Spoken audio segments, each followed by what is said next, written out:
Like David Rose, I also try very hard not to connect with people, so luckily I only have a small circle of friends I have to be the gay best friend to.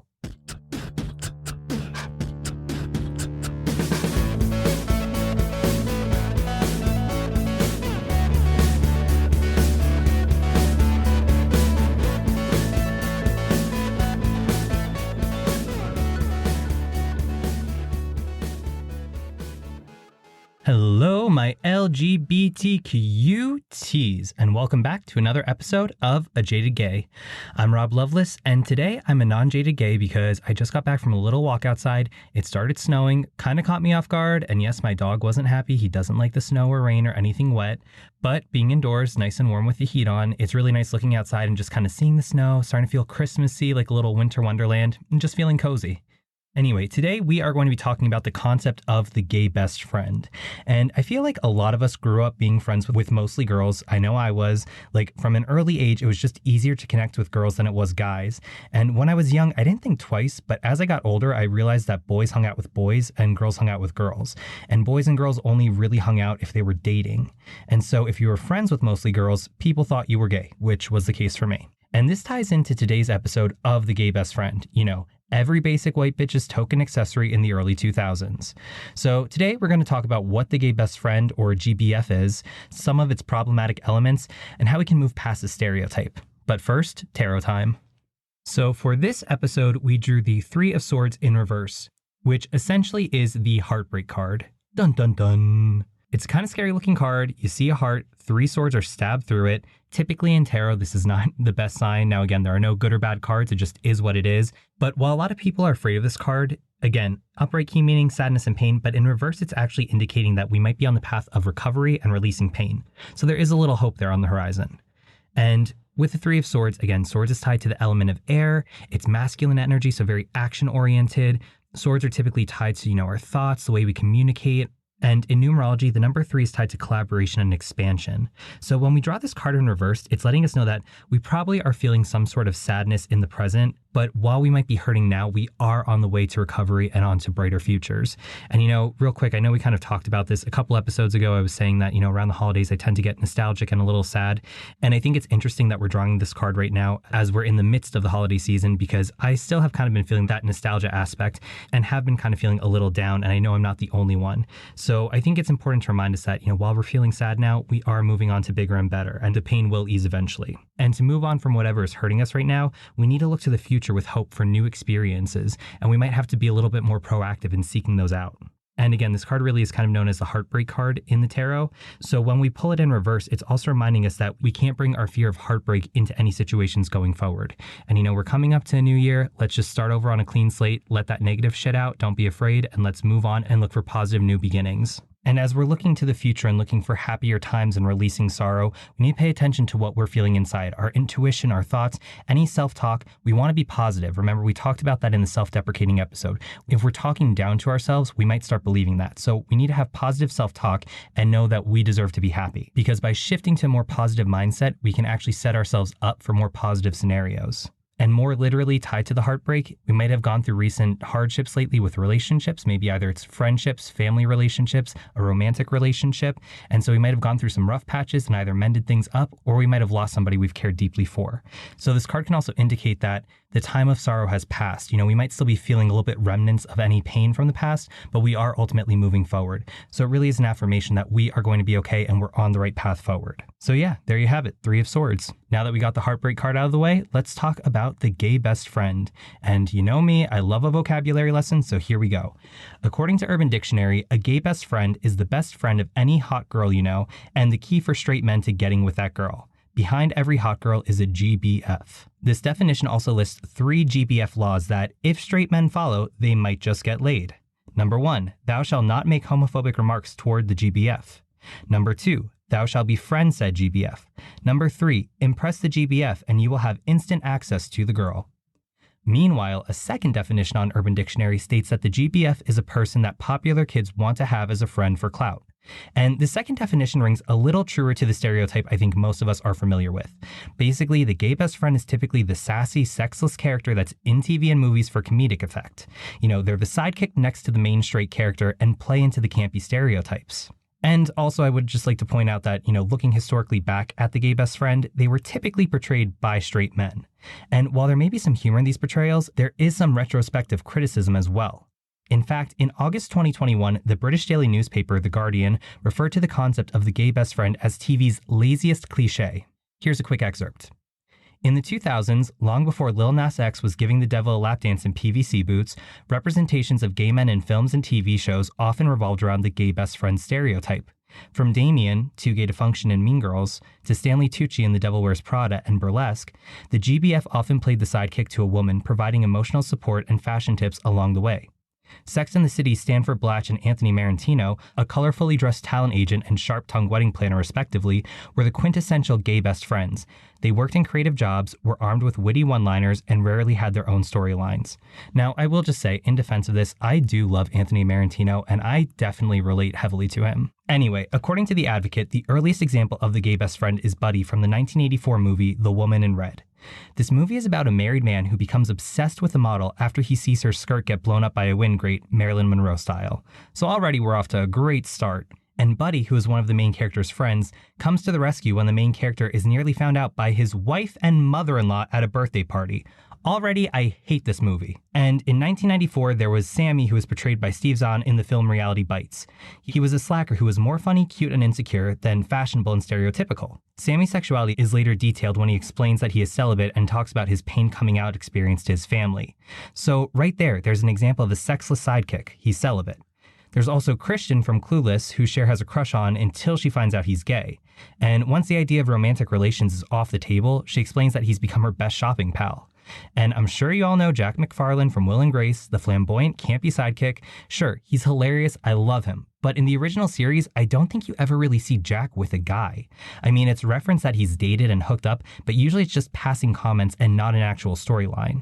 And this is kind of a catch-22 because at the time, it was great to have some form of mainstream representation, but at the same time, it wasn't authentic representation. In fact, screenwriter Amru Al-Qadi asserts that his concept of the gay best friend was a perfect way for platforms to represent gay characters without having to think of them sexually. Here's a quote.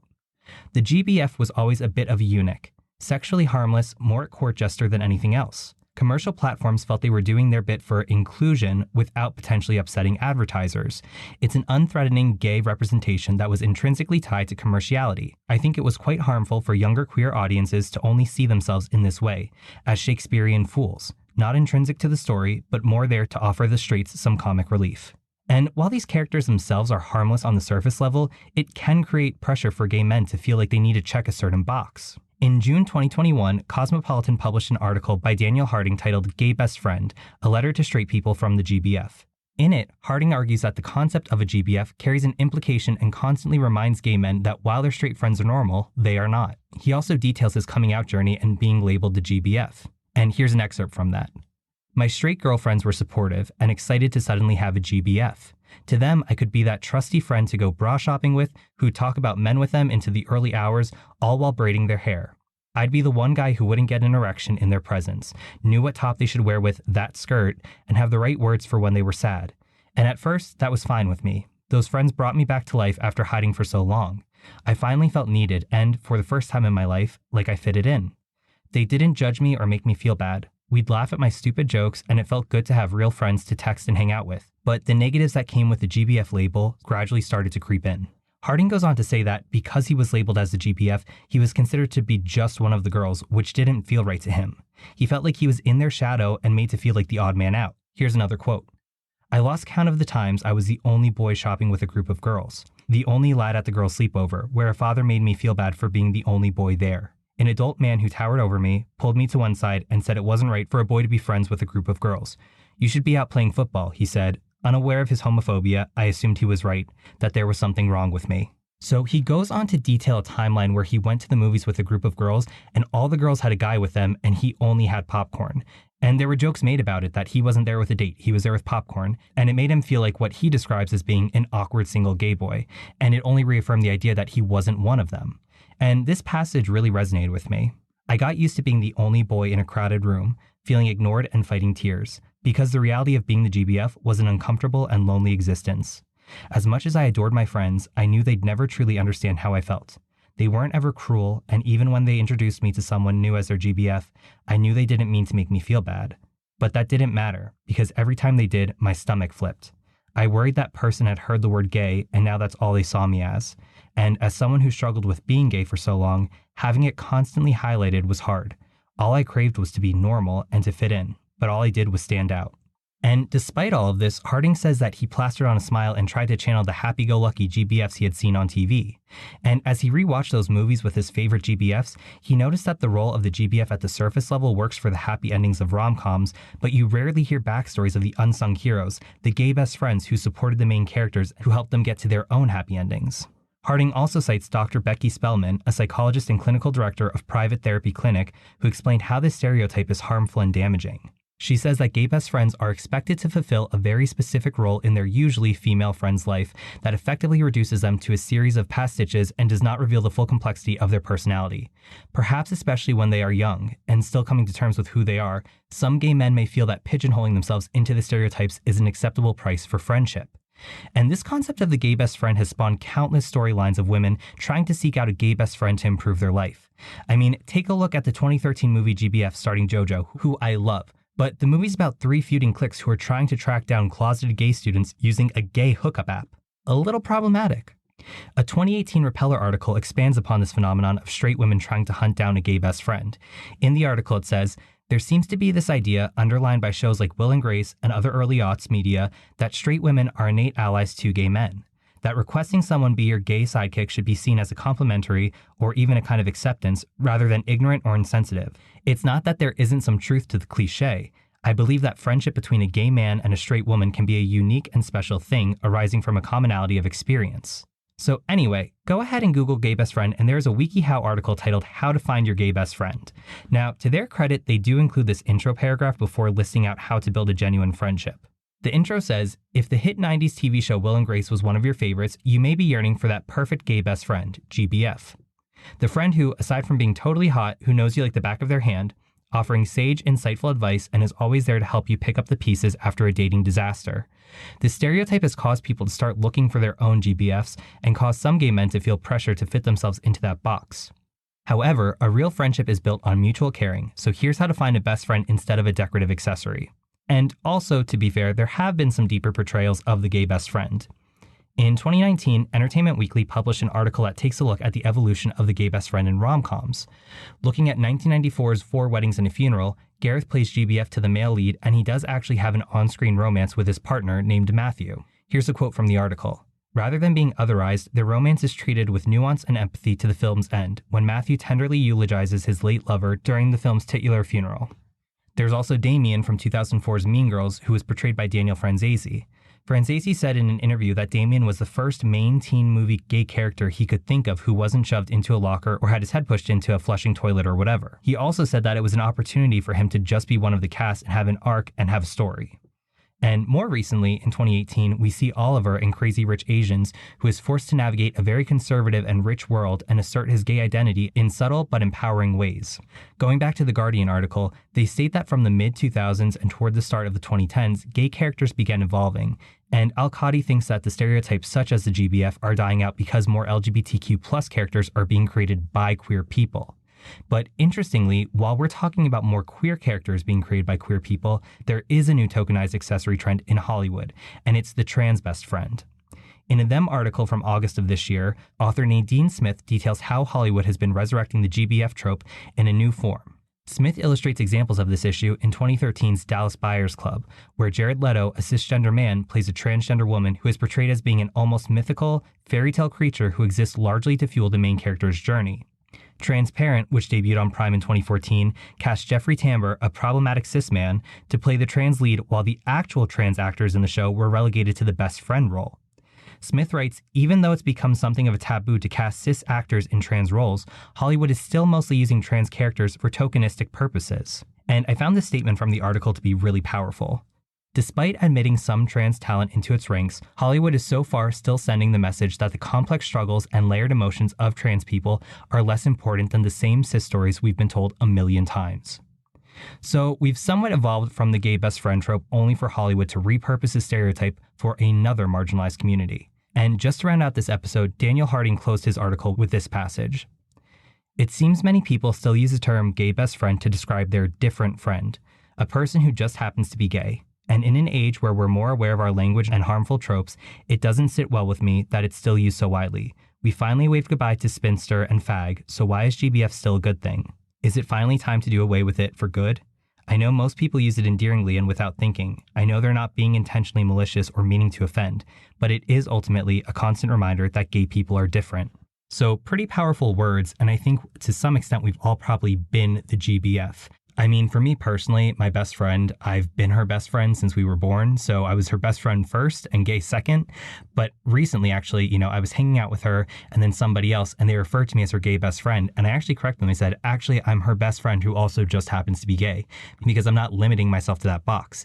And just like Daniel Harding says in his article, I'm sure that person didn't mean for it to be a slight or malicious or anything like that. People don't really think twice about it. But as representation has evolved over the years, we realize that the gay best friend is just kind of one-dimensional.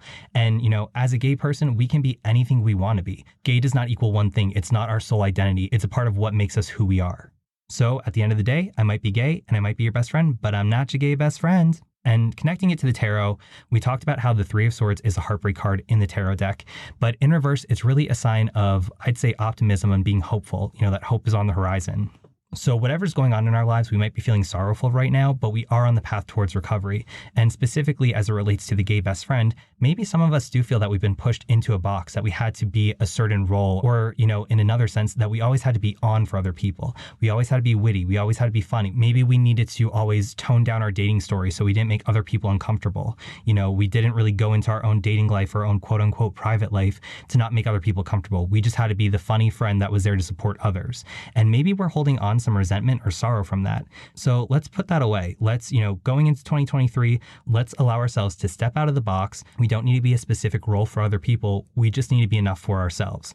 And that, again, the gay best friend in media has typically been kind of a minor supporting character. But guess what? We're the main characters of our own lives. Maybe we're the minor character in somebody else's life, but we're the main character in our own life. So we need to make decisions and take action to move towards a future that will make us happy. And we need to seek out opportunities that make us happy. We are on our path recovering from sorrow. We're moving forward, onward and upward, baby. So let's leave the bad stuff behind and move on to a better future. And on that note, I hope that little tarot connection there made you feel inspired. You're feeling good, and I hope you have a great week ahead.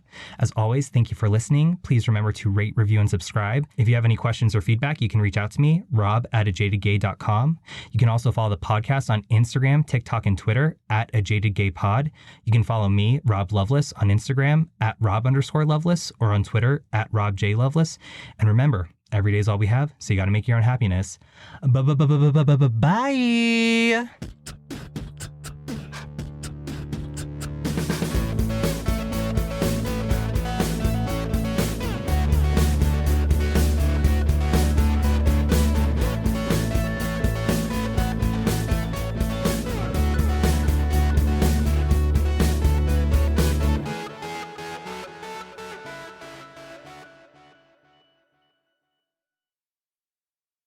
Stanford Blatch and Anthony Marantino, and I definitely think he's a bit of my spirit animal. Hates it! Move on!